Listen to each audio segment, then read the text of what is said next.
Selamat pagi semuanya. Kita bertemu lagi di pertemuan minggu ke-7 ini dalam perkuliahan ilmu data. Jadi ini adalah minggu sebelum UTS ya. Di sini kita akan membahas tentang web scraping dan principal component analysis. Tapi kita nggak akan terlalu fokus tentang principal component analysis. Kita akan bahas satu-satu.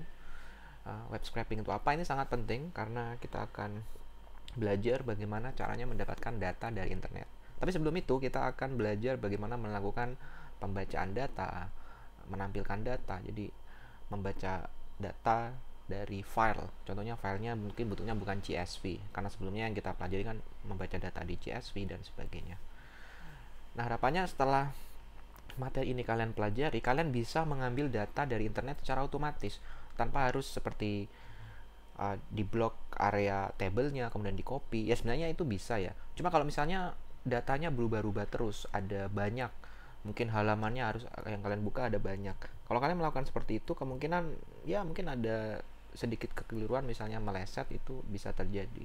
Nah, di sini kita akan membuatnya secara otomatis dengan berbagai teknik. Ada yang untuk pengambilan data melalui API. Apa itu API nanti akan saya jelaskan.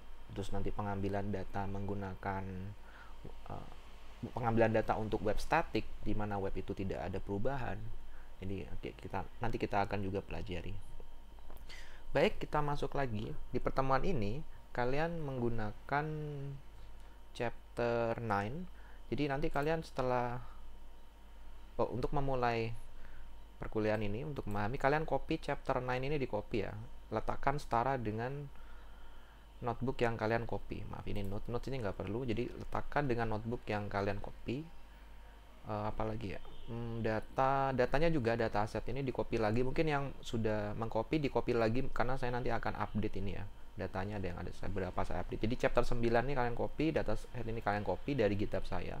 Jadi copy semua, taruh di folder yang kalian sudah buat di minggu-minggu sebelumnya. Jadi diupdate ya. Atau kalau enggak, download semua lalu dihapus yang sebelumnya, download semua dari satu folder ini, itu lebih baik.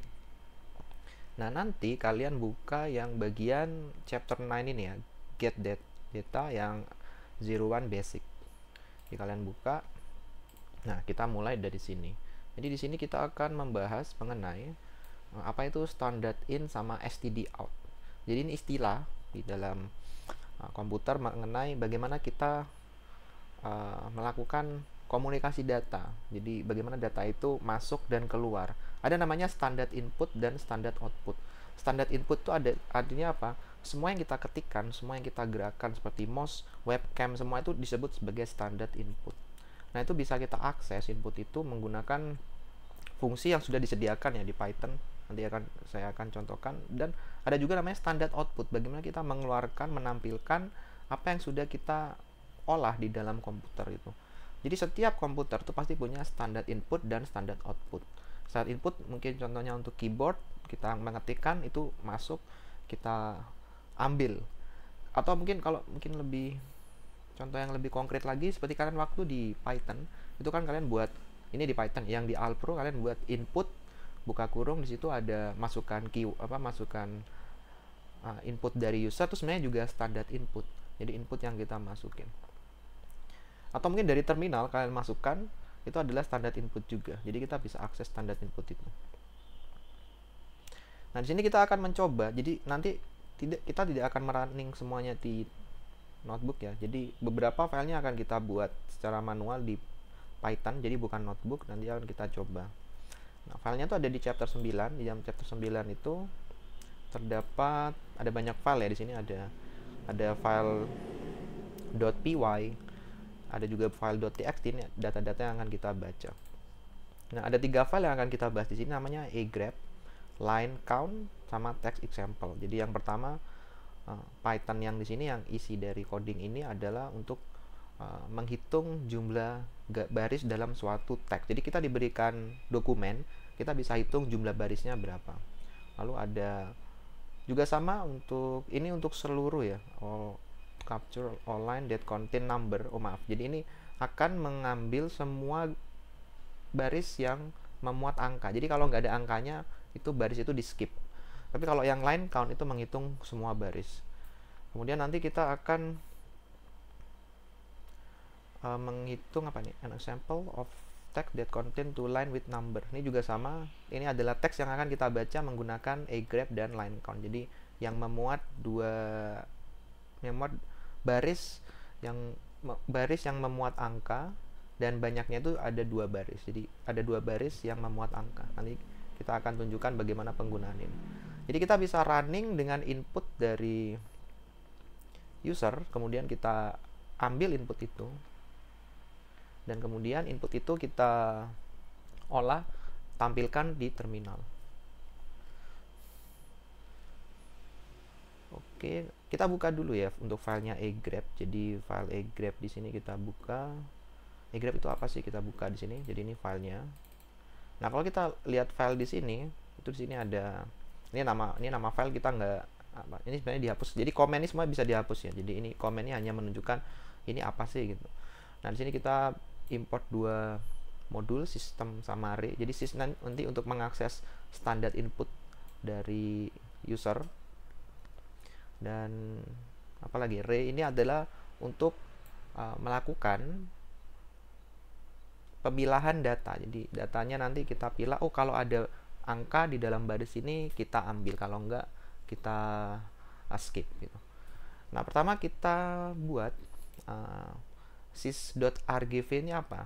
Jadi mungkin saya akan contohkan dulu ya sebelum masuk ke coding. Ini maksudnya apa sih gitu. Balik lagi di sini.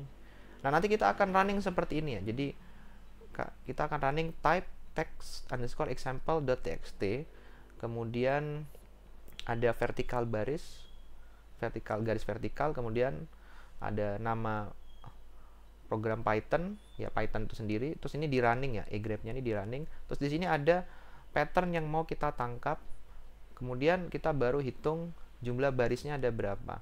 Jadi apa sebenarnya yang dimaksud proses coding di sini?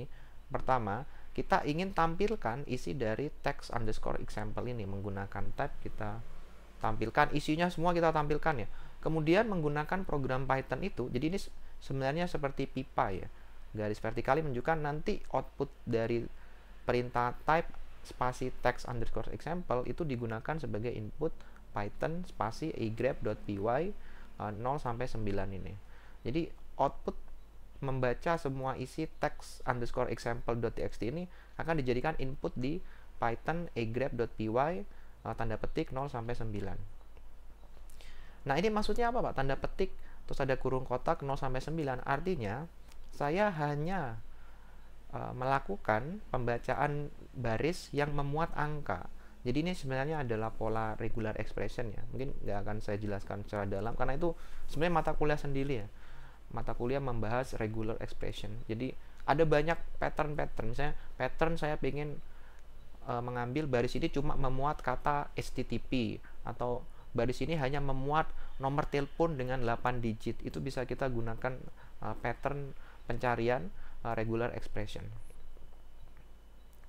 Nah, di sini kita hanya mencari baris yang hanya memuat angka. Kalau nggak memuat angka kita skip. Jadi cuma kata-kata doang tanpa angka ya. Jadi bukan kata-kata ya, huruf saja A B C D E, huruf besar kecil tanpa angka, hanya mungkin ada simbol tapi nggak ada angka, itu di skip. Nah, setelah kita ambil baris yang memuat angka itu, kita hitung menggunakan fungsi line underscore count.py. Jadi sebenarnya ini adalah 2 program yang kita gabung-gabungin. Jadi istilahnya tuh pipeline ya. Kayak kalian punya 3 pipa itu kalian sambungkan. Itu sangat sering digunakan istilah pipeline. Jadi program-program itu kita bisa, oh kayaknya saya mau buat seperti ini. Nah, kita bikin pipeline-nya, jalurnya dari input ini ke output ini. Jadi sebenarnya pekerjaan programmer, data science itu gimana kalian menghubungkan satu input ke output, atau mungkin menghubungkan dari data ini untuk mentransformasikan ke data yang lain. Kalian bikin pengolahan pipeline. Pipeline itu kan jalur pipa bahasa Indonesia. Ya, pipeline, line itu garis atau pipe itu pipa. Jadi itu yang kita mau bikin di sini. Standar input outputnya apa? Standar inputnya adalah ini text underscore example.txt, dan kemudian dia jadi output bagi type spasi ini. Kemudian output itu menjadi input. Output dari Python ini menjadi input dari Python line underscore count. Jadi outputnya menjadi input, seperti fungsi komposisi ya kalau kalian ingat di kalkulus 2 kayaknya. Jadi fungsi komposisi, output ini menjadi input fungsi berikutnya. Nah habis itu jadi ada kalau kalian kok bikin ribet sih Pak gini, sampai ada 2 program kok nggak jadiin satu. Ya ini hanya menunjukkan bahwa kita bisa buat ini pipeline-nya, misalnya kalian punya banyak fungsi ya, terus kalian bisa bikin kombinasi misalnya pengolahan yang lain, tambah lagi pipeline. Ini nggak cuma hanya 3 ya, kalian bisa tambah lagi garis vertikal, tambah lagi garis vertikal seperti itu. Nah sebenarnya perintah ini tuh sudah ada di dalam Windows, jadi nggak perlu kalian menggunakan 3 perintah Python nih. Jadi ini perintahnya hasilnya sama, jadi menghitung baris yang memuat angka, atau menggunakan ini kalau di command prompt. Jadi di dalam Windows 11 tuh atau Windows 10 ada command prompt sama PowerShell. Dua ini memiliki coding yang berbeda, tapi hasilnya sama. Sama juga bisa menggunakan pipeline, tapi kalau di sini kita menggunakan semua fungsi yang sudah bawaan dari Windows. Kalau di sini kan kita menggunakan fungsi bawaan dari Windows, kemudian kita menggunakan program Python. Di sini ada program Python agrep.py sama line_count.py.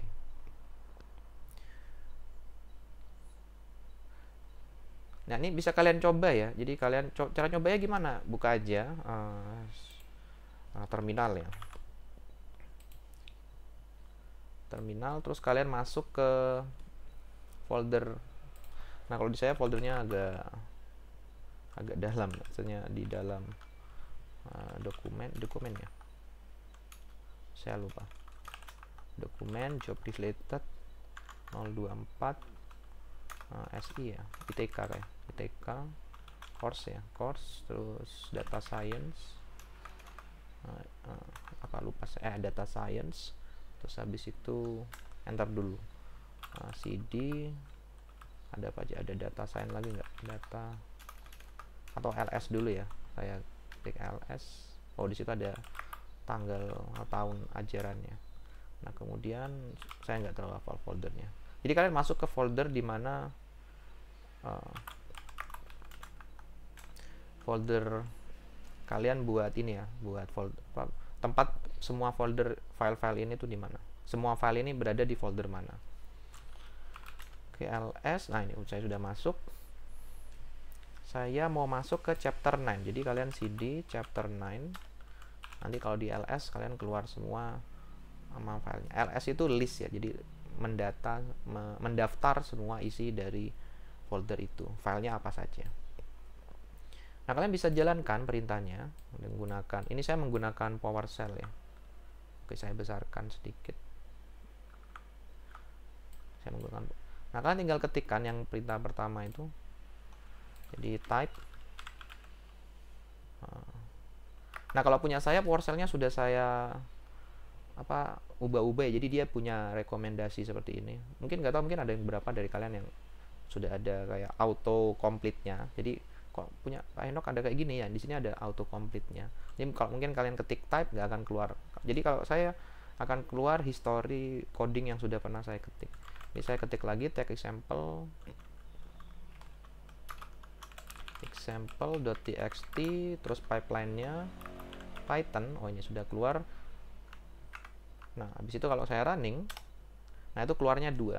Jadi kita cek dulu, misalnya text example itu isinya apa sih gitu. Kalau kita buka di sini, isinya adalah ini. This is an example text file. It contains multiple line and text. Some line have number like 1, 2, 3, 4, and 5. Other don't have any numbers at all. Line 5 has a number 2. Jadi ada 2 baris yang memiliki angka dalam baris itu, yaitu baris ketiga sama kelima.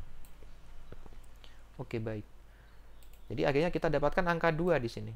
Jadi pertama apa yang dilakukan oleh type itu adalah menampilkan isi dari file itu.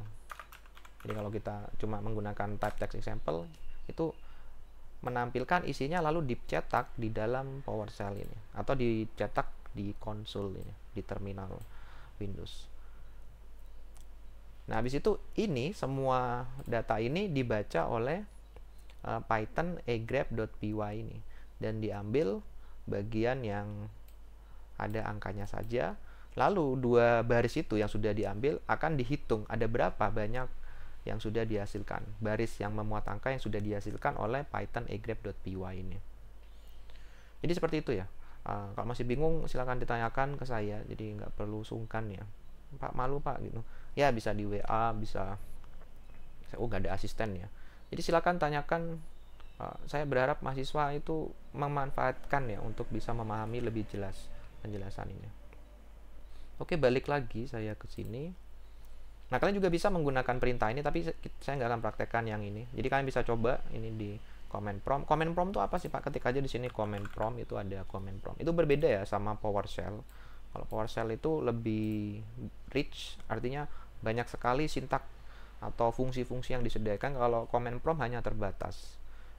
Fungsinya nggak sebanyak yang ada di dalam PowerShell gitu. Kalau PowerShell dia ada banyak di sini. PowerShell aja mana? Oh, dia jadi satu di sini. Ini bisa kita ada dua tab gini ya. Jadi PowerShell sekarang di Windows 11 itu sudah terintegrasi antara command prompt dan PowerShell. Bahkan sebenarnya kalian mau milih yang Azure atau Linux itu juga bisa. Oke.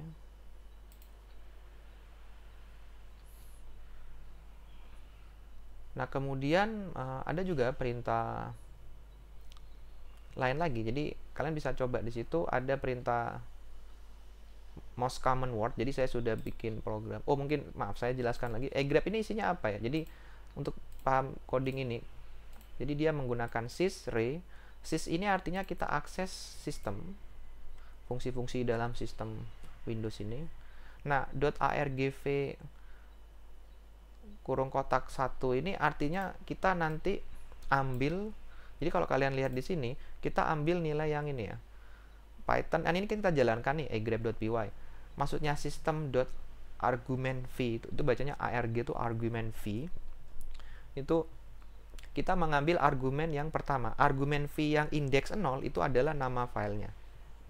Jadi kita mau ambil input dari. Jadi sebenarnya kalau kalian sering coding di dalam terminal itu selalu ada nama programnya, habis itu programnya manggil nama filenya apa, kemudian ada inputan argumennya. Jadi kita bisa akses nilai ini dari program ini. Jadi sebenarnya sistem argumen di sini ya. Maaf.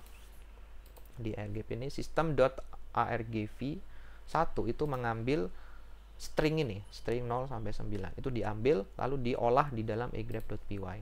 Nah, di sini saya simpan dalam nama variabel regex karena itu sebenarnya pattern untuk pencarian string di dalam suatu string besar. Nah, kemudian saya akses juga sistem standar input. Jadi input yang tadi dari input yang berasal dari output type itu ya. Kalau kita lihat di sini, jadi kita mau akses outputnya di sini itu menggunakan sys.standardInput. Nah, setelah kita akses itu kan isinya banyak baris ya. Nah, kita bisa looping. Jadi kita bisa akses tiap baris di iterasi. Jadi kita ambil satu baris kemudian diolah di sini. Lalu kita lakukan pencarian. Ada nggak pola yang tadi baris itu memuat angka atau enggak? Kalau dia memuat angka, maka if ini bernilai benar, maka habis itu saya lempar ke standar outputnya. Jadi standar output ini saya lempar ke terminal tadi, saya keluarkan hasilnya. Jadi mungkin kalau kalian cuma jalankan, saya balik lagi ya ke PowerShell ini. Kalau kalian jalankan cuma dua ini, di sini kan kita punya tiga program ya. Tapi kalau kalian cuma jalankan dua ini, lalu yang Python line count nggak kalian jalankan, itu kalian akan menampilkan baris yang memuat angka saja. Jadi baris yang memuat angka di dalam text underscore example.txt tadi. Nah, karena kita buat pipeline lagi, jadi output yang ditampilkan di terminal itu bukan di stop ya, dialihkan sebagai input program ketiga. Seperti itu. Itu penggunaannya. Kalian bisa belajar ini sebenarnya pemrograman di konsol ya. Jadi programnya simple. Dulu sebelum ada Python, orang tuh programmingnya seperti ini. Ini namanya script programming. Jadi menggunakan script gitu. Lalu kok ada orang bisa nggak ya dibikin bahasa pemrograman? Akhirnya dibikin bahasa pemrograman Python. Jadi sebenarnya Python pun tuh scripting language. Artinya bahasanya itu banyak fungsi, banyak library. Kita cuma bikin pipeline atau menggabungkan library-library itu sesuai keinginan kita untuk mencapai tujuan atau masalah yang mau kita selesaikan.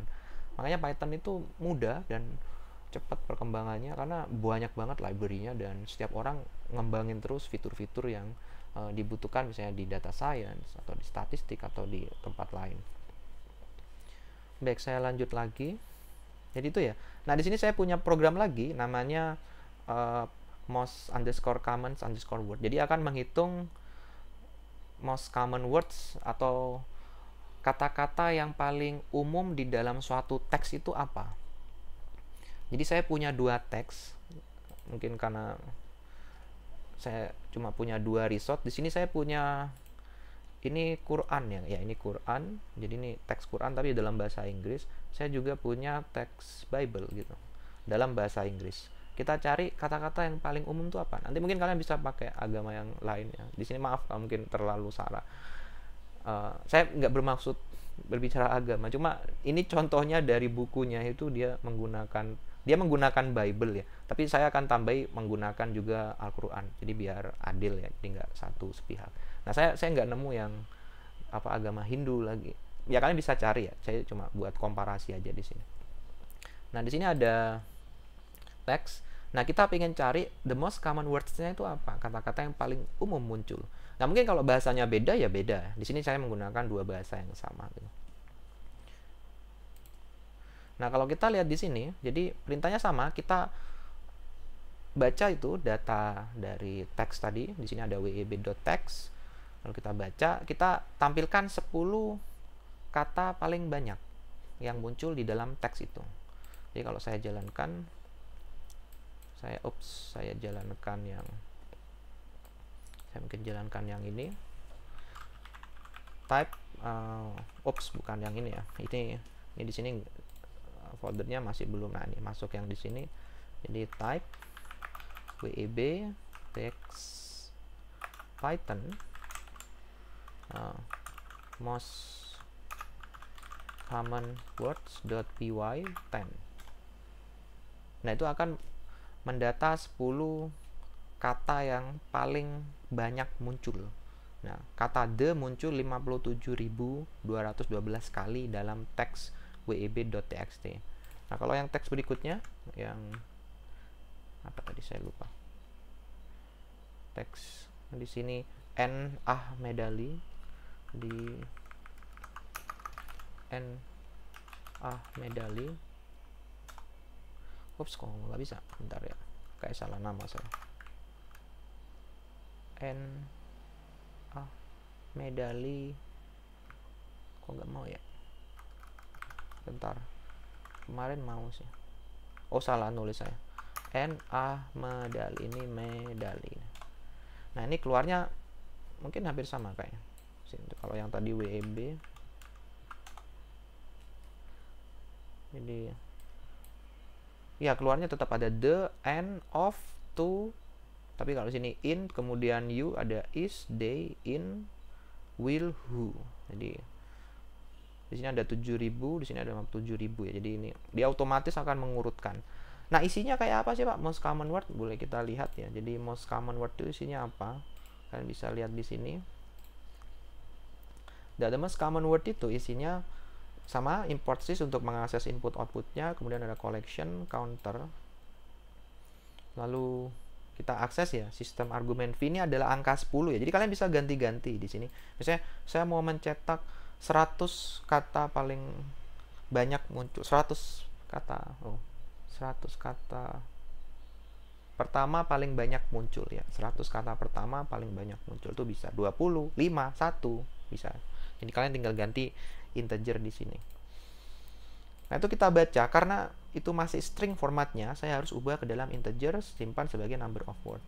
Kita di sini pakai try except ya. Misalnya nggak ada inputnya, maka langsung mencetak pemberitahuan ke user minimal harus diisi diisi angka gitu. Kalau misalnya cuma ditulis type Python most common word terus nggak ada angkanya di sini, maka tampilkan except di sini. Nah, kemudian kita hitung dari teks itu. Word ini adalah, bentar, word itu mengambil dari Nah ini, dia mengambil dari sistem standar input, jadi dia ambil yang dari semua itu yang membaca teks yang banyak itu, lalu dia ambil line per baris, lalu setiap line itu dia split. Strip itu buang spasi, bukan spasi ya. Oh enggak, strip itu buang kanan kirinya, misalnya ada penanda-penanda, misalnya tanda-tanda baca, tanda tanya, itu kita buang karena kita cuma fokus pada word, katanya. Kita nggak berfokus pada tanda baca, koma, dan sebagainya. Jadi kita strip, kemudian kita splitnya itu pada setiap spasi, karena pemisah kata itu kan spasi ya. Jadi kita pisah. Nanti kita dapat word di sini. Nah, word itu nggak boleh kosong. Kalau wordnya kosong kita nggak. Oh, sebentar. Oh ya, if word sebentar ini. Ya, kalau if wordnya itu nggak boleh kosong. Jadi word itu bukan string kosong. Jadi bukan tanda petik, tapi tanda petik ada isinya. Nah, kalau sudah ada isinya kita lowercase, huruf kecilkan. Karena mungkin ada yang huruf besar, ada yang kapital, jadi kita kecilkan biar sama. Habis itu kita masukkan ke dalam counter sini untuk menghitung berapa frekuensi kata itu. Jadi kita punya variabel counter. Nah, habis itu kita print. Karena kita punya nih counter most common, perintah di dalam counter ini kan objek dari counter ini ya, bawaan dari fungsi collection ini. Jadi di dalam counter ini sudah ada fungsi untuk menghitung most common. Jadi kita nggak perlu buat lagi fungsi untuk menghitung most common ini. Masukkan aja angkanya tadi 10, maka akan keluar word sama countnya berapa, tinggal dicetak. Nyetaknya itu kita pakai sistem standar out ya, bukan pakai print ya. Jadi karena kita mau tampilkan di mana? Di dalam konsol itu. Sebenarnya pakai print bisa ya. Cuma kita di sini menggunakan std in sama std out. Std itu standard output, standard input. Nah, akhirnya kita punya seperti ini. Yang mana tadi? Ini. Kita punya seperti ini. Jadi, kalian bisa bikin program-program script namanya di sini. Ini banyak dilakukan orang data science biasanya. Mereka bikin pipeline untuk pengolahan mereka sendiri. Jadi, setiap data science itu punya kamus sendiri menurut saya. Mereka punya program sendiri yang kadang mereka rahasiakan juga, mereka nggak akan sebarkan ke orang, karena kalau mereka mungkin cuma kasih tahu aja hasil akhirnya, tapi untuk mengolah itu adalah rahasia, karena kan itu nilai jualnya ya dari data science itu bagaimana mengolah. Tapi di sini saya ajarkan semua ya, jadi kalau kalian paham materi saya, kalian bisa melakukan pengolahan data science, kalian bisa ubah-ubah dan kalian bisa bikin resep sendiri. Jadi saya ngajar data science itu kayak ngajarin semua menu masakan gitu ya. Terus terserah kalian bikin kombinasi variasi dari menu masakan itu, terus kalian jual, silakan gitu. Jadi itu hak kalian. Di sini saya ajarkan bagaimana trik-trik yang dilakukan di data science. Ada banyak, cuma di sini mengcover ya sebagian atau dasar-dasarnya. Baik, kemudian kita balik lagi. Jadi itu standar in, standar output ya. Silakan yang bagian itu menjelaskannya. Jelaskan yang paham saja. Nah, berikutnya saya akan masuk ke bagian reading file. Jadi bagaimana kita melakukan pembacaan data. Dulu kalau di dalam Python, ini old structure ya. Kalau di dalam Python dulu membaca datanya seperti ini, open. Jadi open, terus ini fungsi bawaan Python, terus nama filenya, terus ada flag atau argumen tambahan. Flag itu penanda ya. Ini artinya kita baca. Jadi di dalam Python itu ada 3 flag, 3 input. Penanda ya, 3 penanda, read, write, sama append. Kalau read dia membaca saja, tidak melakukan penulisan ke file itu. Kalau write dia baca kemudian di write gitu. Jadi kita melakukan penindihan. Dan ingat, ini akan menghapus file yang sudah. Jadi kalau filenya sudah ada dan ada isinya, terus kalian menggunakan perintah ini untuk menulis data baru, maka data yang sebelumnya hilang. Nah, untuk biasanya untuk menghindari itu orang menggunakan perintah append. Jadi kalau ada data baru dia tambahkan di baris berikutnya, itu menggunakan yang open, nama file, koma, di sini ada append.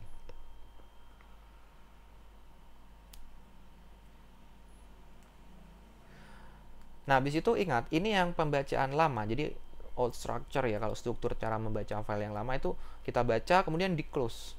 Karena kalau enggak file yang ini akses variabel ke dalam file itu terus ada, dan itu kadang kalau kita nggak hapus itu akan bukan tersimpan ya, ada dalam memori saat Python jalan, itu komputernya kadang slow down. Kalau misalnya baca sampai 100 file, 200 file, terus kita lupa close, maka akan numpuk semua penggunaan penyimpanan ke arah file itu. Bukan filenya disimpan, jadi lokasi file itu disimpan, itu akan disimpan terus numpuk, terus akhirnya kan nggak bisa diotak-atik ya, akhirnya penuh memorinya dan komputernya lemot gitu, hang.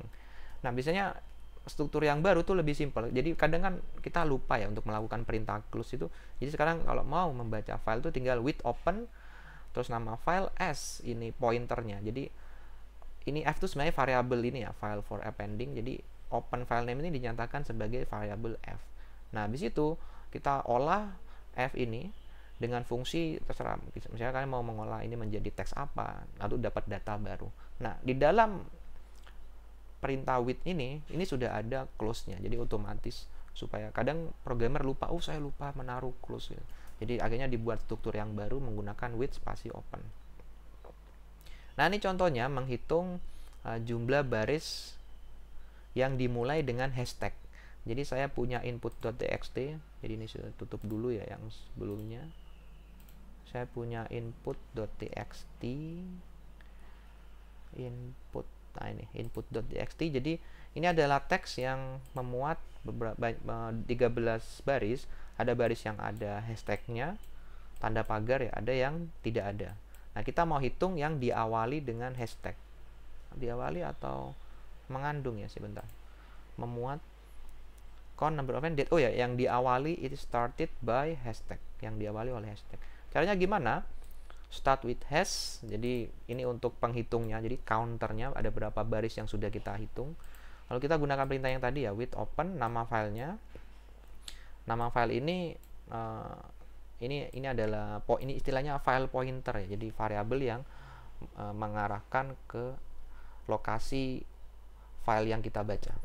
Nah f ini yang kita olah, jadi kita nggak mengolah file ini, jadi sudah diarahkan f ini sebagai penunjuk filenya itu kemana. Nah ini kita olah, kita bisa baca barisnya. Jadi f ini sebenarnya dia penunjuk ya, cuma isinya itu sudah ada isi per barisnya. Nah setiap baris ini kita lakukan regular expression lagi. Nah tanda petik hashtag ini adalah suatu pola. Kalau kalimat itu baris itu dimulai hashtag, maka kita nyatakan cocok dengan pola ini. Jadi kalau pengen diakhiri sama hashtag itu menggunakan $. Ada sendiri nanti ya, kenapa Pak bisa tahu hashtag apa tanda pangkat ya, ini bukan tanda petik, tanda pangkat sama $, itu menunjukkan awalan sama akhiran. Itu sebenarnya ada di dokumentasi tentang regular expression. Nah ini terima aja dulu ya, jadi ini satu materi yang beda lagi. Jadi untuk melakukan pencarian baris yang diawali oleh hashtag itu bisa menggunakan ray.match. Kalau cocok maka ini bernilai true, maka kalau true start with hash-nya ini saya tambah 1. If does add 1. Use a regex to see if it starts with hash. Jadi dimulai dengan tanda hash. Nah kita cek, karena kan kita punya 4 nih ya, ada 4 nih ya, 1, 2, 3, 4, maka kita tesnya menggunakan assert. Ya sebenarnya tinggal print nanti ya, kalau hasilnya 4 oke. Nah kita buat yang otomatis, jadi nggak keluar error apapun di sini. Nah itu sedikit tentang pembacaan, jadi basic of text file. Nah kemudian misalnya kita punya masalah lagi, script mengambil domain diberikan email address-nya. Jadi saya mau ngambil domainnya. Filenya itu di sini ya, email address. Saya udah bikin di chapter 9 tadi, ini email address. Jadi saya mau ngambil domainnya di sini. Domain. Jadi kita punya berapa ini? Daftar 118 email. Nah, saya pengen ambil domain-domainnya karena pengen tahu ada berapa banyak user dengan domain yang sama. Jadi saya pengen tahu juga distribusinya. Misalnya kalau di sini ada nama-nama, misalnya gini, kita punya perusahaan, lalu perusahaan itu banyak yang menghubungi dari perusahaan yang lain. Nah kita pengen hitung jumlah yang ngirim email ini ke kita ada berapa, untuk perusahaan ini ada berapa, untuk perusahaan ini ada berapa, itu kita bisa hitung. Nah di sini kita ambil itunya saja, bagian belakangnya ini ya. Tapi kayak kita nggak menghitung di sini. Di sini kita hanya mengambil, oh ya di sini menghitung, maaf. Jadi menghitung Tekno.org ada berapa email dari Tekno.org. Nah caranya gimana? Nah pertama kita bikin simple dulu, get domain, suatu fungsi, email address string, outputnya juga string, email address ini string, split on ampersand ya, saya sudah lupa, split on add, split on add and return the last piece. Jadi last piece itu misalnya gini, kalau kita splitnya di dalam, misalnya kita punya ulgrus@gmail.com, kita split menjadi 2 di titik di karakter add. Jadi add-nya nggak ikut, maka hasilnya nanti ada 2 elemen, sebuah list dengan 2 elemen ulgrus, gmail.com gitu. Nah, kita ambil last piece-nya. Last piece-nya kan yang belakang ini. Kita dapatnya gmail.com. Nah, ini beberapa tesnya. Ya, kita punya ul @m.datasciencestore.com, maka yang diambil adalah yang belakang m.datasciencestore.com. Nah, kita tes nih ke file yang kita punya, email_address.txt. Kita baca sini read ya. Jadi jangan lupa flagnya tuh R ya. Kalau kita nggak dikasih itu otomatis ya, defaultnya tuh R. Di sini saya nggak kasih. Tapi kalau kita kasih di sini ada R. Di sini saya sering menggunakan kebiasaan saya itu selalu menuliskan ini. Jadi saya ini cuma mengikuti yang di buku ya. Jadi buku tuh nggak diberi ini. Tapi kalau kalian kebiasaan yang bagus tuh dikasih, oh ini sedang melakukan pembacaan, oh ini melakukan penulisan file. Nah, ini saya baca, saya simpan pointernya, lalu kita hitung. Jadi looping juga ya, dari F itu ambil setiap barisnya, ambil setiap barisnya, kemudian lakukan line strip. Jadi strip itu artinya kalau ada kanan kiri ada spasi, ada tanda baca yang kita nggak butuh, itu dihapus. Strip. Nah, habis itu sebentar.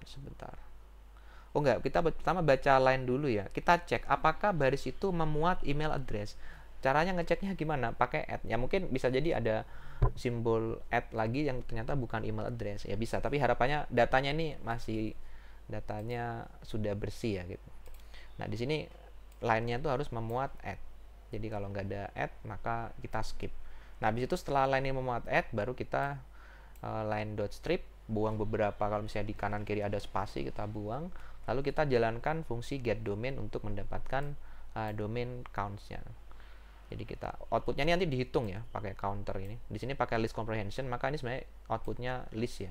List banyak domain gitu. Jadi nanti outputnya itu sebelum masuk ke counter nanti ada acme.com, with.getcorp.net, semua di list sampai 118, nanti dihitung frekuensinya berapa. Hanya kita dapatin seperti ini ya, bentuk dictionary, frekuensinya berapa. Nah, itu menarik. Jadi membuat hal yang kita harusnya hitung manual bisa menjadi simple. Jadi Python itu adalah bahasa yang menurut saya mudah dipelajari.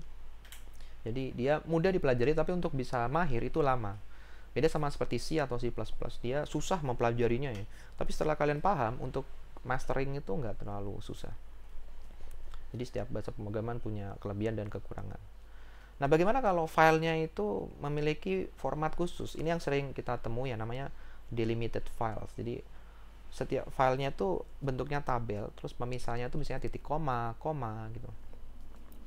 Nah, perlu diingat, ada catatan, jangan melakukan parsing, pembacaan per baris data seperti itu secara manual. Jadi never parse a comma separated file by yourself gitu.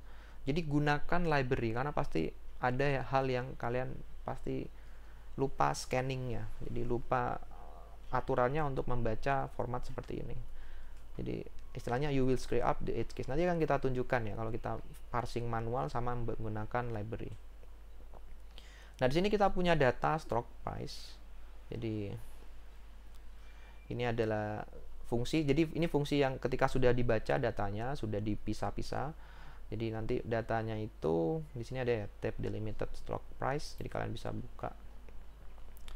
Sebentar ya, di dataset di sini tab delimited stock price. Jadi datanya ada tanggal, ini tab ya, jadi pemisahnya adalah tab ini. Jadi ini spasi, ini sebenarnya bukan spasi, ini adalah tab. Jadi kalian tekan tab, maka dia kan mengikuti posisinya ya. Jadi tab itu setiap biasanya 4 karakter. Kalau saya tabnya saya 2 spasi gitu, 2 karakter.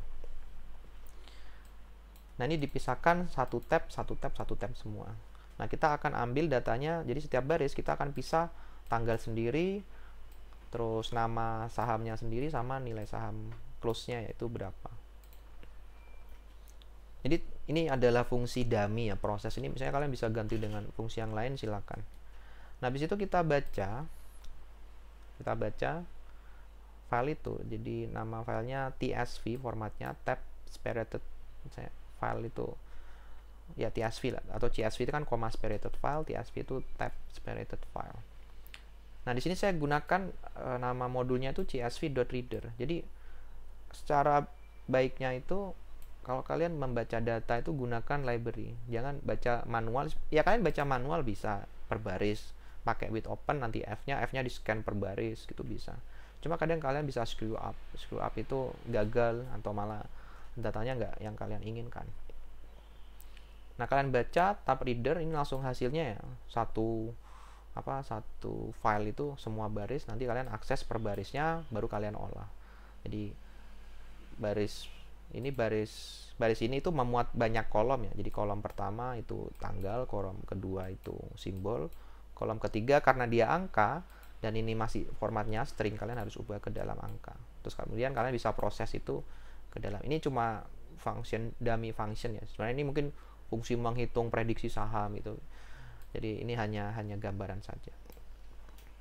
Akhirnya kita bisa lihat keluarnya seperti ini. Jadi untuk mengecek ya, saya print lagi. Sebenarnya mau kalian tambahkan fungsi yang lain yang panjang silakan.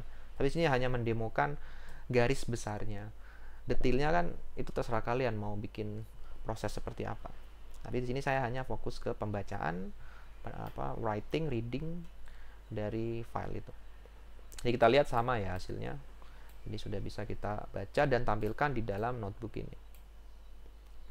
Nah, ketika kita punya header, jadi ada headernya ya. Di sini saya gunakan colon delimited. Sebentar ini saya close. Tadi ada file lagi itu di dataset colon delimited. Nah, colon ini artinya titik 2 ya. Jadi ada headernya, ada judul kolomnya, bukan judul tabel, nama kolom, nama kolom. Lalu setiap kolom itu dipisahkan titik 2. Nah, di sini kita bacanya tetap sama ya, with open, sf. F ini bisa kalian ganti misalnya fp, file pointer, kemudian data, silakan. Tapi saya biasanya menggunakan kata f. Nah, kita sama menggunakan csv, tapi kita menggunakan fungsi lain namanya dictionary reader. Sama nggak ya? Ya, menggunakan dictionary reader.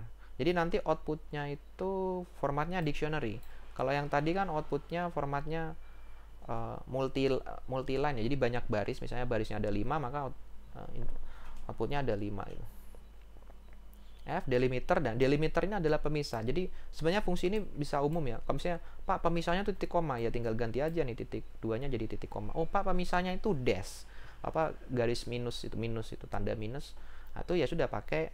Tapi ingat di dalam minus itu nggak boleh data satu kolomnya ada minus lagi, karena nanti ambigu, ini pemisah kah atau pengurang atau tanda negatif gitu. Jadi gunakan delimiter itu yang memang punya ciri khas. Nah, habis itu kita lihat kita lihat hasilnya adalah colon reader, jadi hasil di sini. Nah, habis itu kita akses dictionary-nya. Jadi setiap baris itu akan diwakili sebagai dictionary dan dia memiliki nama key-nya dari nama kolom itu. Jadi kita bisa akses dict row, date, nanti dapat data date, simbol, nanti yang bagian closing price-nya kita ubah ke dalam float itu. Jadi otomatis ini date, simbol, closing price ini sudah otomatis dibaca langsung dari sini. Sama juga hasilnya, processing-nya juga sama. Jadi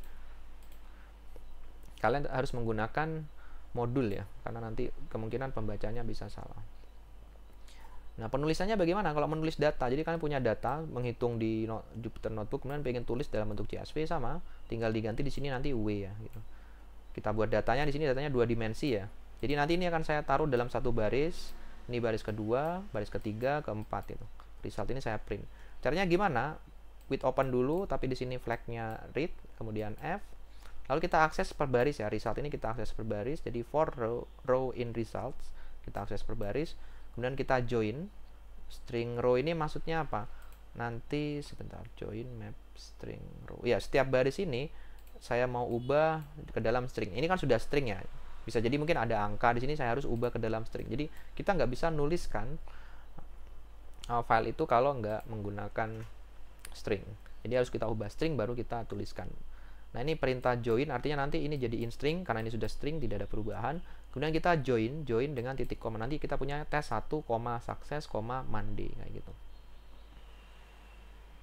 Make have too many comma in it. No, make have new line. Nah, ini masalahnya kalau kalian tidak menggunakan CSV Writer. Jadi kalian menuliskannya manual.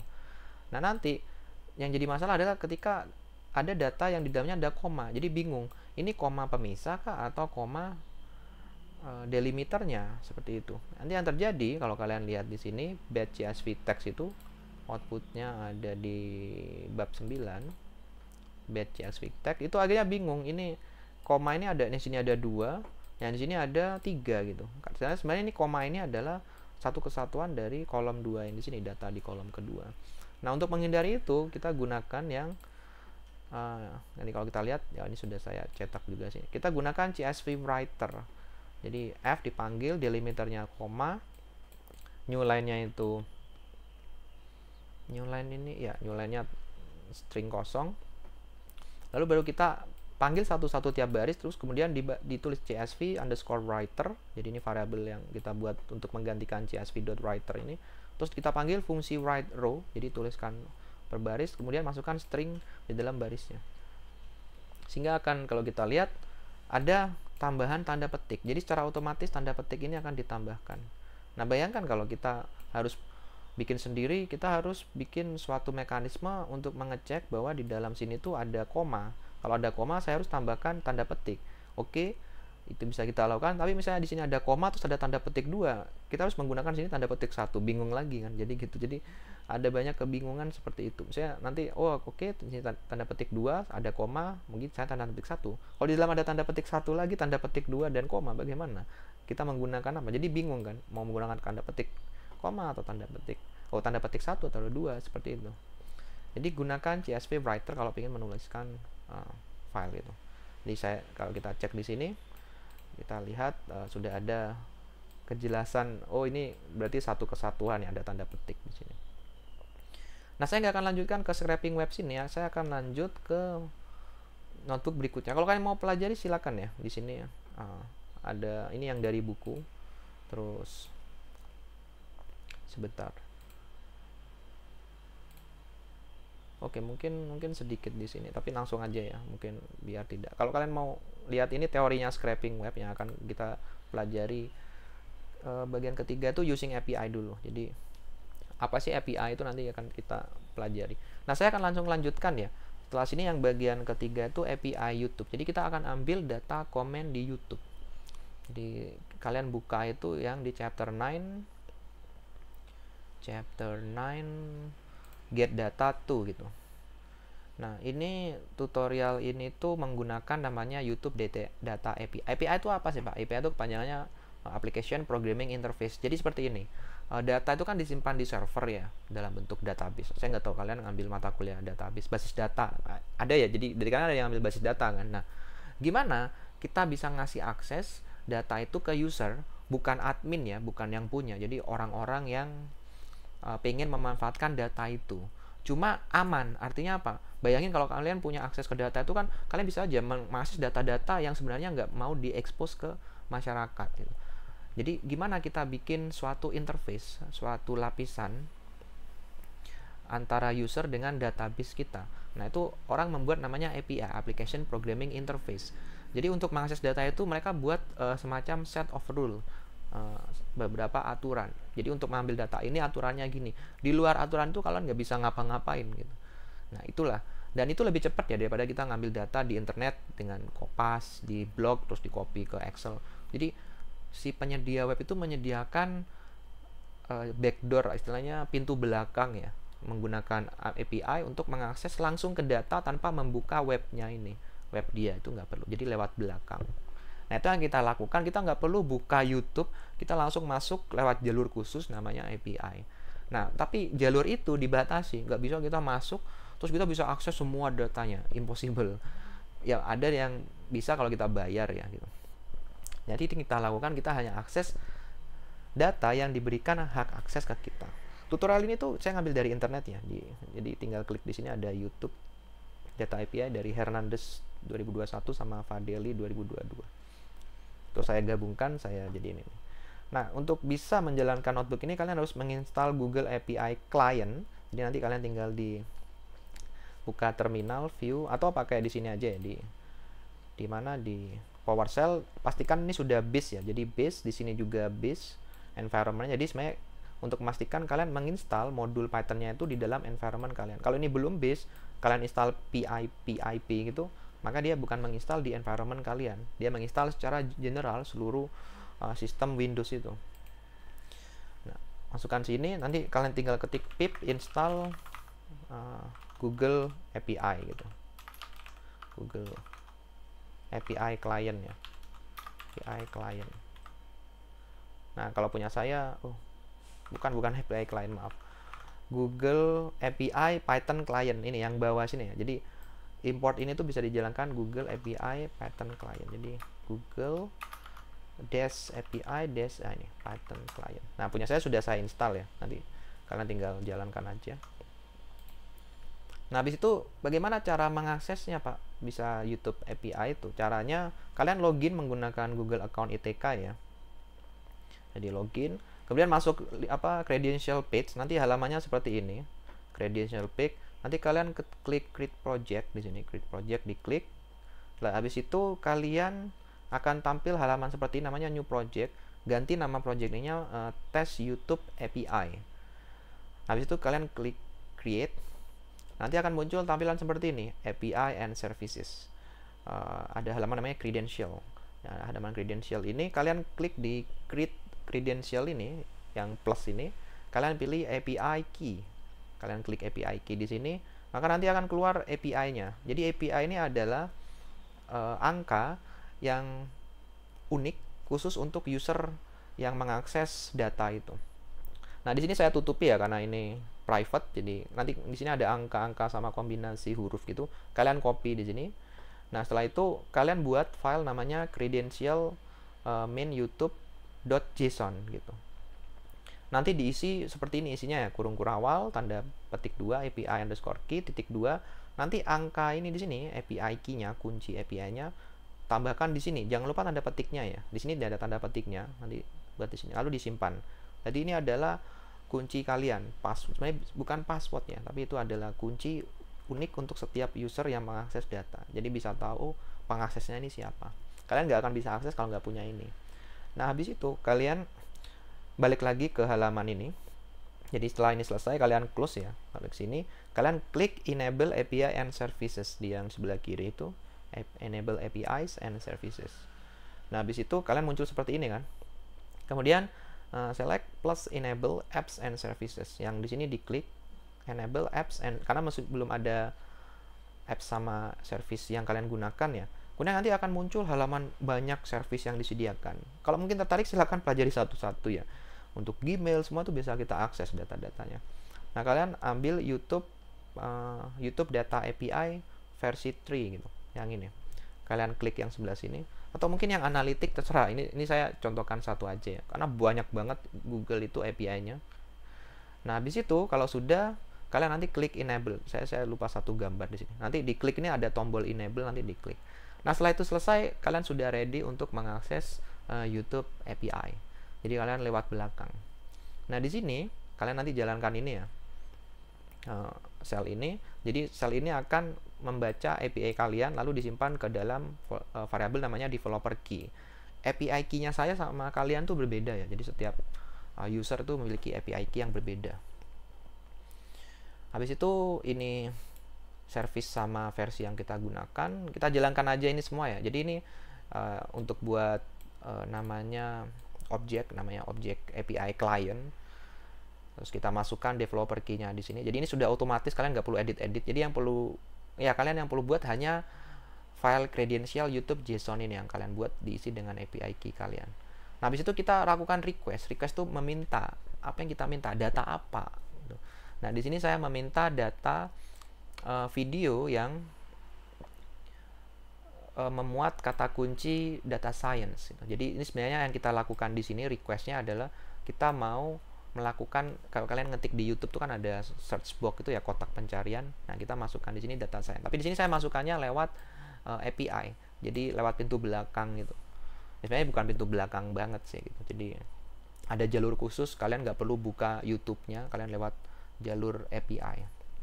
Nah, saya ketik data science. Jadi kalau kalian pengen otak-atik, bisa ngotak-atiknya di key nih ya. Key ini query-nya. Query itu kata kuncinya yang kalian cari. Terus ini spesifikasinya apa saja yang pengen saya tampilkan. Oh, ID dari video itu, snippet ini saya lupa. Snippet ini ya beberapa data, misalnya dipublish di mana, channel ID-nya, channel title, itu kita bisa pilih. Ada banyak. Ini kenapa saya bisa tahu ini? Ini ada di dokumentasinya ya. Dokumentasinya itu ada di sini. Ini yang di atas itu dokumentasinya.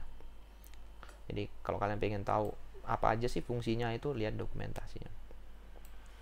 Di sini ada, nanti saya tampilkan 10 hasil pencarian teratas. Video durasinya sembarang, mau yang pendek, panjang, terus definisinya videonya video yang kualitas tinggi gitu. Jadi bisa kalian, ini sebenarnya tahu dari mana sih Pak argumennya? Baca di dokumentasi.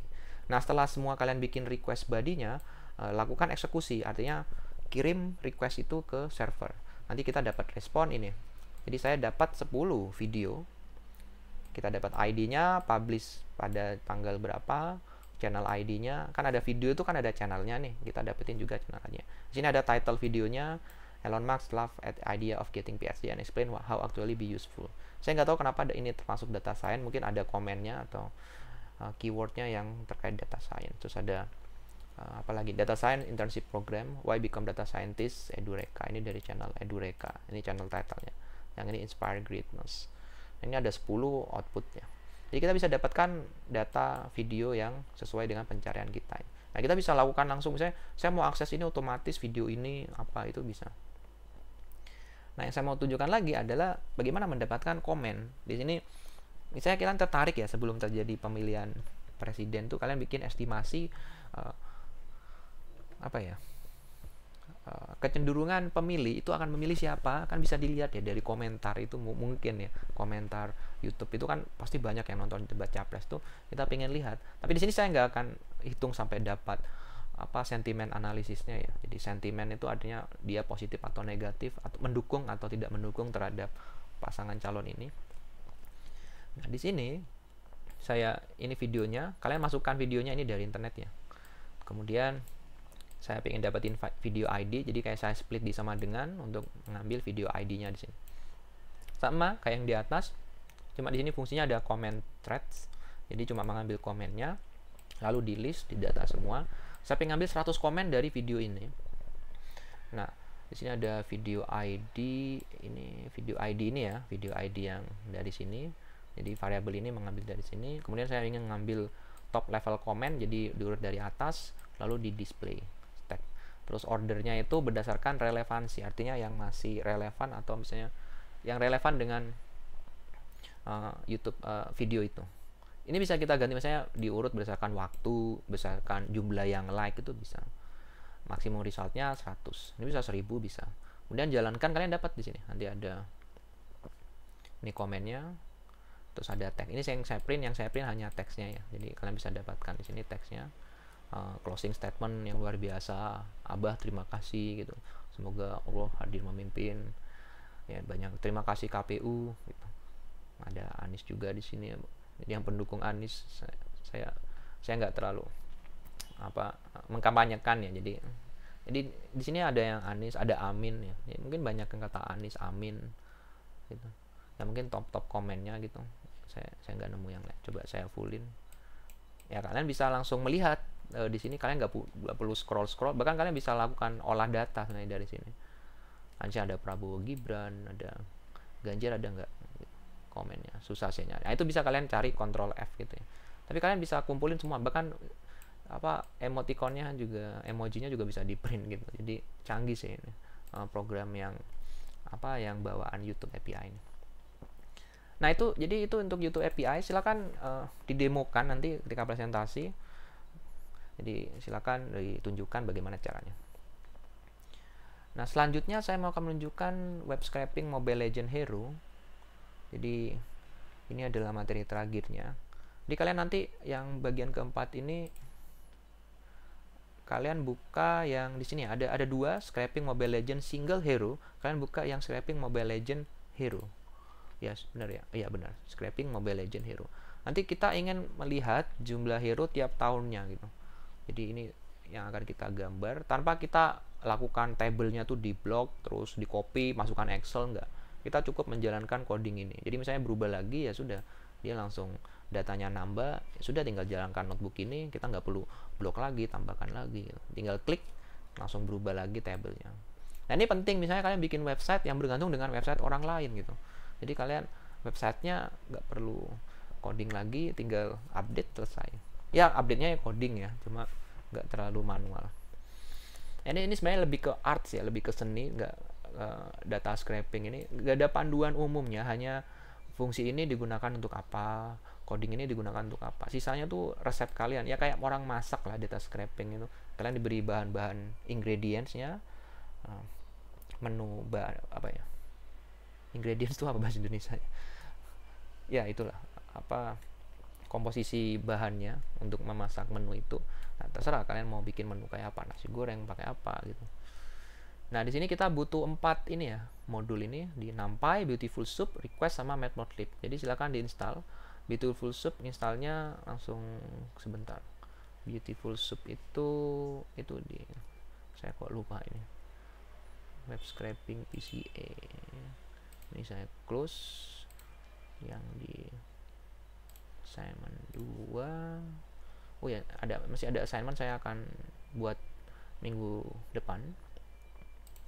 Sebentar, scraping itu kita harus install Beautiful Soup ya. Ini kita nanti nginstalnya Beautiful Soup itu sebentar, Beautiful Soup sama HTML5lib ya. Jadi kalian nanti perlu menginstal 2 ya, Beautiful Soup di pip install pakai B-nya besar ya, Beautiful Soup.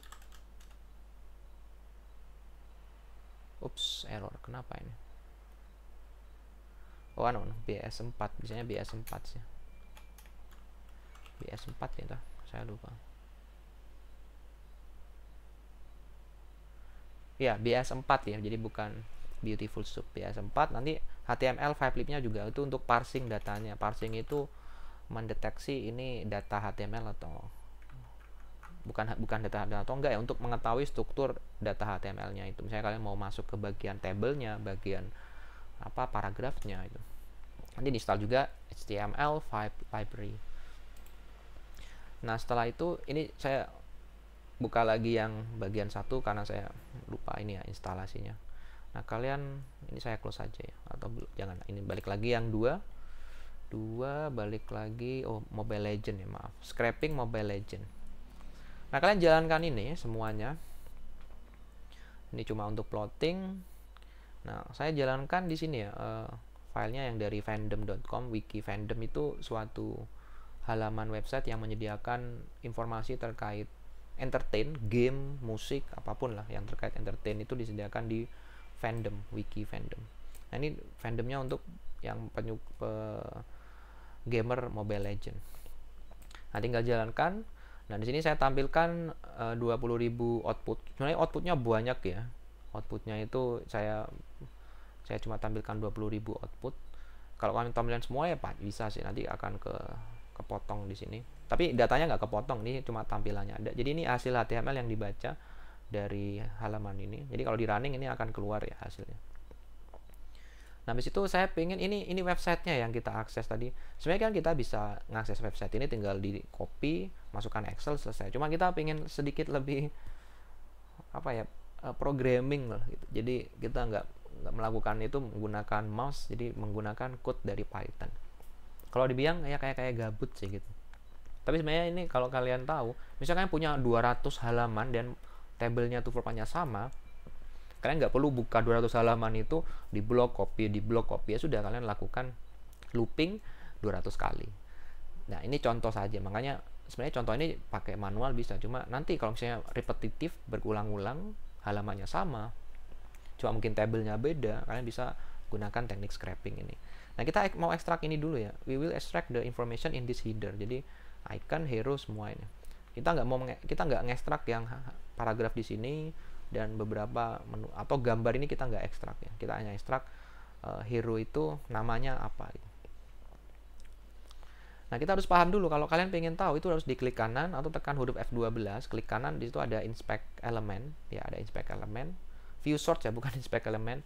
Jadi kalau kalian masuk situs itu, sebentar saya bisa tunjukkan situsnya. Saya klik bisa nggak ya? Oh ini, kontrol klik. Jadi ini halamannya. Nah halamannya, nah kalian bisa klik kanan di sini ya, ada view page source itu. Oh bukan view page source, maaf, inspect element. Inspect ini nanti keluar yang HTML tadi. Nah kalau pengen tahu bagian ini, kalian bisa klik di sini. Nanti dia akan mengarahkan codingnya tuh di mana, coding HTML-nya. Jadi dia akan mengarahkan secara otomatis. Kalian bisa menggunakan Chrome atau saya menggunakan Microsoft Edge. Nah habis itu balik lagi sini. Nah di sini itu kalau pengen tahu ini tabelnya. Jadi ini adalah bagian coding yang menggambarkan tabel ini. Jadi kalau kalian mungkin pernah belajar HTML di SMA ya. Di SMA saya dulu ada HTML. Jadi table, class, fandom, terus ada t-head ini untuk yang headernya, kemudian ada tr itu row, th ini head juga, th ini bagian headernya. Makanya saya tulis ini hero is the column header ini. Hero column header. Nah ini saya kalau mau untuk dalam struktur pohon tree structure itu bentuknya seperti ini. Hierarkinya ya, tingkatannya itu seperti ini. Table terus terdiri dari t-head sama t-body. Head ini untuk header, t-head itu terdiri dari baris, tiap baris itu terdiri dari kolom ini, th. Kalau yang di mana di bagian body itu pakai td gitu. Untuk membedakan ini baris kolom, ini baris isi dari tabelnya. Nah di sini saya tentukan yang Mia ini ada sini namanya ya, Mia sama panggilannya The Moonlight Archer gitu. Nah kalau lihat di sini kita sudah dapat datanya ya. Sebentar, ini saya sudah running. Nanti semua data HTML ini itu disimpan dalam variabel namanya sub. Makanya namanya beautiful sub ya. Jadi kan sub itu kan ada banyak di situ. Ada kalau kita makan sub itu ada sayuran, ada apa. Nah, kenapa disebut beautiful sub? Karena kita pengen ambil secara cepat gitu. Nah, misalnya di dalam sub itu kita pengen ambil daging aja gitu. Nah, itu sebenarnya beautiful soup itu mungkin terinspirasi seperti itu ya. Jadi saya pengen ngambil daging saja, saya pengen ngambil kedelinya saja gitu. Beautiful soup. Nah itu mereka menciptakan mekanisme, saya pengen ngambil tabelnya saja, barisnya saja, row saja, atau saya pengen ngambil kedelai yang warnanya ini, itu beautiful soup-nya. Nah kalian panggil tadi variabelnya terus tambahkan .find table, maka di sini kalian akan mengambil table ini semua. Karena cuma ada satu table di HTML itu, maka yang diambil cuma satu table gitu. Nah, habis itu simpan semua kolom headernya itu dengan menggunakan perintah ini. Jadi dalam table ini nanti kalian cari semua th ini adalah headernya. Kalian simpan di dalam kolom name dengan cara append ya. Jadi pertama kolom name itu kosong, terus kita tambahkan satu-satu iterasi untuk semua find all th yang ditemukan gitu.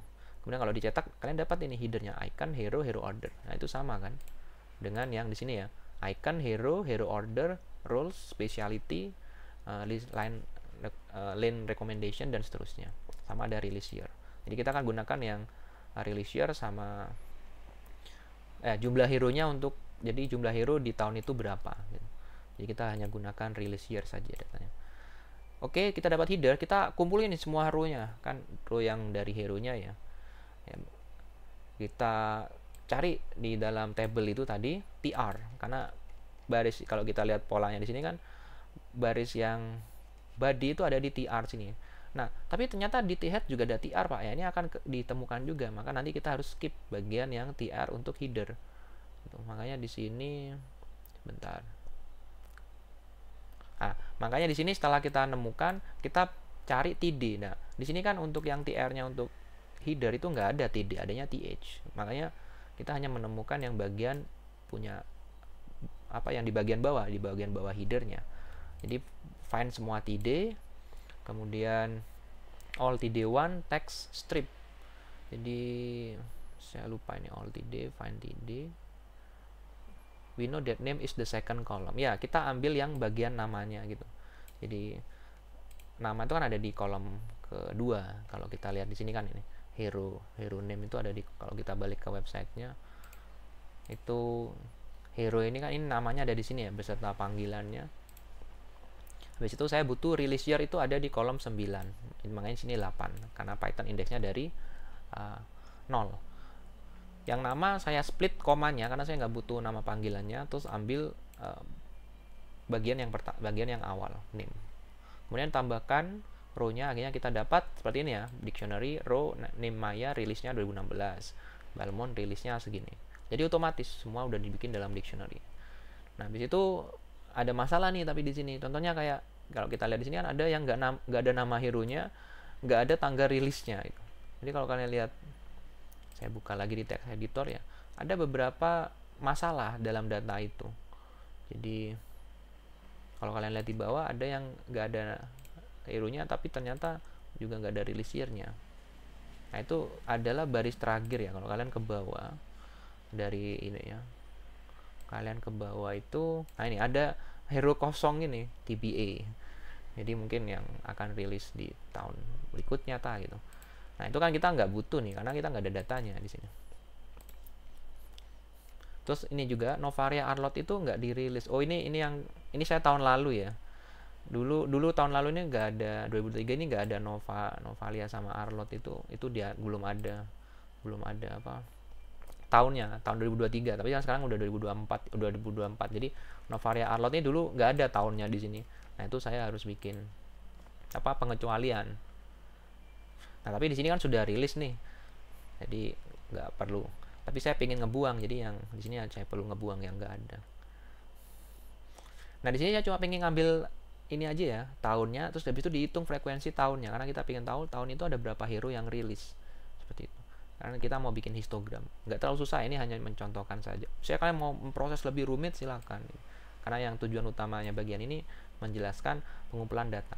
Oke, saya ambil tahunnya karena yang bagian terakhir nggak ada, maka di sini ada none ya, nggak masalah gitu.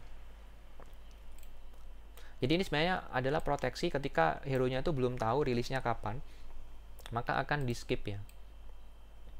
Untuk pengambilan tahun ini akan di skip. Nah, kemudian bagian visualisasinya, set release year, kita pengen tahu ada berapa jumlah tahun unik, jadi tahunnya dari apa saja. Kemudian kita urutkan, kalau ada none saya nggak akan ikut sertakan. Terus kita urutkan dari tahun kecil ke terbesar. Ini sebenarnya bikin kategori labelnya ya. Kemudian di concatenate dengan tahun 2024 ya, mungkin ada tahun 2024 nanti, karena kita mau pakai bin ya, jadi kita mau bikin binnya di histogram itu 2016 sampai 2017 berapa gitu ya. Sebenarnya harusnya pas tengah sih, tapi nggak apa-apa. Oke, nah habis itu kita panggil histogram, akhirnya dapat tahun berapa, 2016. hero nya makin turun. Jadi setiap tahun ya mereka rilis hero, cuma udah nggak sebanyak tahun-tahun pertama gitu. Ya nggak tahu, mungkin karena sudah ini kan hero nya masih kepakai gitu, jadi ada tren turun ya. Mungkin 2024 udah nggak ada hero ya, mungkin dia konstan tiap tahun nambah 2 hero. Cuma kan kalau terlalu banyak hero, orang makin nggak suka juga main, terlalu banyak pilihan, atau mungkin ada hero yang sudah dibuang, saya nggak tahu gitu. Nah, jadi seperti itu untuk yang scraping. Sebenarnya ada satu lagi materinya, itu terkait dimensional reduction. Itu yang kemarin saya bahas ya di Sempro-nya Mbak Kris ya, yang datang mungkin tahu. Pertanyaan saya, bagaimana memvisualisasi data 10 variabel untuk clustering yang dia buat itu. Nah, saya menyarankan untuk menggunakan PCA. Tapi mungkin pengujinya nanti metodenya berubah. Enggak, sebenarnya metodenya nggak berubah, dia hanya membantu kita memahami visualisasi. Karena PCI ya, saya tahu PCA itu apa metode, tapi itu bisa membantu kita untuk melihat data lebih baik. Tapi dia tidak menggunakan clustering. Clustering itu apa sudah dijelaskan kemarin yang datang Sempro-nya. Jadi silakan kalian bisa pelajari lagi clustering, di sini ada materi clustering gitu. Oke, jadi seperti itu. Jadi saya sudah jelaskan. Oh, bentar. Ya, satu lagi yang tadi clustering itu ada di working with data ya. Itu ada di bagian kalian bisa, saya nggak akan jelaskan semua karena itu mungkin nggak terlalu relevan yang atas. Jadi yang di bagian section terakhir, dimensionality reduction gitu. Jadi tujuannya kita pengen reduksi data ini ke dalam sumbu utamanya. Kalau kita lihat di sini kan data ini sebenarnya mengarah sini ya, ke arah diagonal ini. Nanti kita proyeksikan data itu ke arah yang ini, diagonalnya. Terus kita dapat satu data, dapat data dengan dimensinya turun dari 2 ke 1. Nah, di sini contohnya dari 2 ke 1 ya. Mungkin kalau nanti kalian datanya banyak bisa dari 10 ke 2, tujuannya untuk buat visualisasi. Tetapi visualisasi itu sudah berkurang informasinya karena kan kalian sudah reduksi, makanya namanya dimensional reduction. Dimensinya turun, otomatis informasinya ada yang hilang. Cuma polanya ada sedikit yang masih ditangkap lah polanya. Karena kita nggak mungkin ya gambar di 4 dimensi. Nah, itu tujuannya seperti itu. Nah, cara ngitungnya gimana? Masih menggunakan gradient descent kemarin, dan di sini ada perhitungannya. Nah, mungkin saya nggak akan jelaskan ya. Di bukunya Grus tuh ada. Nanti kita akan mencari arah. Nah, ini arah dari garis tadi ya. Jadi kalau kalian gambar nanti di sini, itu kita dapat garisnya. Nah, sebentar. Ini kalau saya gambar garisnya gimana? Nah, ya saya copy dulu. Ini kalian nggak perlu jelaskan ya, karena ini nggak masuk materi kalian. Mungkin cuma sebagai tambahan saja. Saya pingin. Ini sebenarnya saya masih belum selesai. Mohon maaf. Karena materinya sebenarnya rich banget, bukan banyak ya. Materi data science itu luas, tapi saya sangat suka buku itu karena melatih kita dari scratch, dari dasar untuk ngebangun data science itu kayak apa. Nah, kalau mau kita gambar ini ya 0,917 itu bisa kita gambar dengan cara seperti ini. Jadi pakai xlim axis get xlim gini tak ya, saya lupa. Coba saya print dulu. Oh ya benar, saya dapat batasnya, maka saya bisa bikin xspace. Jadi saya bikin space-nya np linspace xlim dari elemen pertama sampai elemen kedua sebanyak 2 data aja cukup ya, 2 data juga cukup. Nah, habis itu saya mau hitung y space-nya itu sama dengan np linspace, atau gini aja, ini nanti belakang ya. Nah, p linspace, y space-nya pakai tadi hasilnya berapa itu? First principal component first axis ya. First axis-nya itu ini 0,917. Saya mau gambar garisnya, jadi ini adalah nilai sumbung, ini nilai vektornya. Jadi ini kalau nilai vektor, ini arahnya. Jadi kalau mau pengen dapat gradiennya, kalian harus bagi y dibagi x. Oke, titik potongnya adalah dengan 0. Jadi kalau saya bikin first axisnya 1 dibagi first axis 0, kita punya y space, ini kalikan dengan x space. Jadi saya taruh sini x space kali. Ini kalau saya plot, saya punya aksis plot x space, y space, terus sudah kayak gini. Oh, salah. Ya, ini harus di recenter dulu ya. Jadi saya harus recenter. Jadi saya mu-nya itu ngambilnya gimana ya. Jadi saya sudah punya aksisnya ini ya, yang ini harus saya recenter dulu.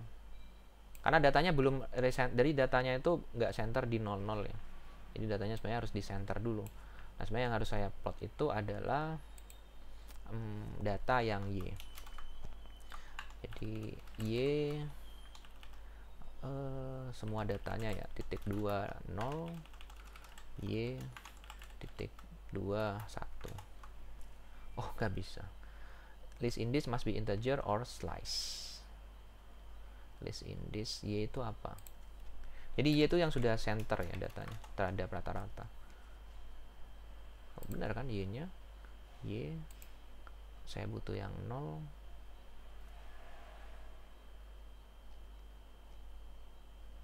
Apa yang salah? Coba y titik 2 0. Sebentar, apa yang salah saya? Y ini tipe datanya apa? Y ini apa tipe datanya? Array kan? Oh, bukan, dia bukan array. Oke, saya ubah array dulu. Jadi saya ubah ke numpy array.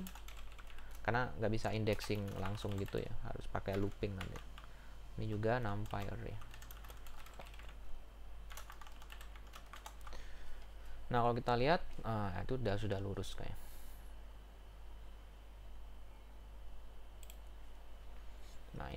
saya nggak mau pakai yang ini batasnya. Ini datanya sudah ngikut situ ya. Nah mungkin batasnya itu berapa kalau di bukunya Gus itu, batasnya itu setelah centering masih ya min 40 sampai 30, min 40 sampai 30, terus dia dari min 30, salah, y nya salah saya, min 30 sampai 25 kayak mungkin ya, si minnya itu 40 sampai 30. Nah kalau kita lihat dia sudah searah ini ya, ini namanya principal komponen aksis yang pertama. Nanti kalian bisa bikin yang kedua, jadi tegak lurus biasanya dengan komponen ini. Nah ini nanti kita proyeksikan ke komponen ini, jadi nanti datanya tuh satu dimensi. Jadi yang titik ini kita proyeksikan ke titik yang ke garis orange ini, semua yang jauh ini proyeksinya tegak lurus ya. Nanti kita dapat sebaran datanya sepanjang ini, dan kita bisa plot. Misalnya kita jadi bayangkan kita ada di data 10 dimensi yang 3, 4, 5 sampai 10 tuh kita proyeksikan ke 2 dimensi, ke bidang gitu. Jadi kita bisa dapat lihat polanya. Ini kan saya proyeksinya cuma 1, nanti kita bisa dapat 2 sumbu, proyeksikan ke 2 sumbu itu kalau datanya 10 variabel. Nah jadi mungkin saya ada animasinya, cuma saya belum sempat bikin ya. Jadi ini codingnya. Jadi baik seperti itu, mungkin nggak perlu ada yang jelasin, ini mungkin akan saya jelaskan di kelas kalau ada waktu masih ya. Nah baik, saya belum ada tugas ya, tugasnya minggu depan mungkin saya juga jelaskan terkait UTS-nya. Jadi cukup sekian untuk presentasi di minggu ini. Terima kasih sudah mendengarkan video ini. Jangan lupa untuk komentar, kalau ada komentar, pertanyaan di kolom komentar, dan tanyakan di WhatsApp ya, tanyakan langsung ke saya. Jadi saya menyediakan, nggak perlu sungkan gitu, itu hak kalian belajar untuk mendapatkan ilmu. Jadi seperti itu, terima kasih. Kita ketemu lagi di minggu ke-8 dan berikutnya.